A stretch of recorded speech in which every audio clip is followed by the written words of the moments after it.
Non seulement ils ont bénéficié d'une loi d'exception de la part du Parti Socialiste, dont j'aimerais d'ailleurs savoir quelle est la contrepartie, mais de surcroît, cette loi d'exception est contraire au droit européen, ce qui veut dire que l'Union européenne va condamner la France à des amendes, et les amendes vont être payées par qui?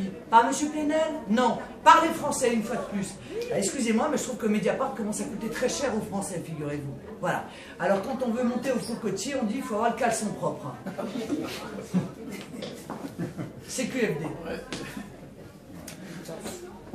Oui, on revient au niveau local. Vous avez laissé entendre qu'on pouvait être utile dans l'opposition. Vous supposez donc que M. Tivoli ne va pas forcément gagner cette élection. Je voulais savoir ce que vous estimerez être un bon score. Non, je vous parlais je parlais de manière générale, car quand je vous dis que nous allons faire élire des centaines de conseillers municipaux, ce n'est pas exclusivement un, si vous l'imaginez bien. Donc je parle de manière générale. Mais encore une fois, nous partons pour gagner. Et moi, je ne fixe pas d'objectif à mes candidats, parce qu'ils n'en ont pas besoin. Parce que je sais qu'ils font le maximum de ce qu'il est possible de faire pour pouvoir convaincre le maximum de personnes jusqu'au dernier moment.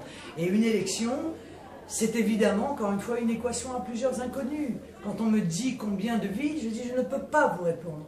Car quel sera le niveau de l'abstention? Quel sera le niveau de déroute du PS?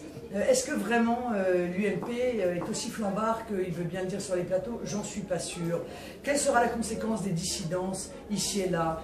Est-ce qu'ils vont appeler à voter les uns pour les autres? On ne sait pas. Car déjà, ils font très fort, vous me direz, hein.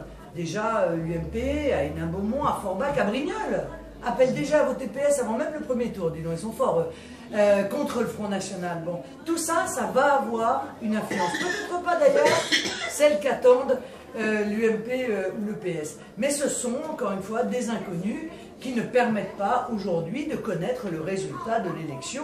C'est un peu ce qui fait son charme, avouons, quand même, de l'élection, c'est de ne pas tout à fait connaître le résultat, mais je crois qu'il y aura des surprises, car je pense que le Front National va arriver en force dans ces municipales. Et j'ai presque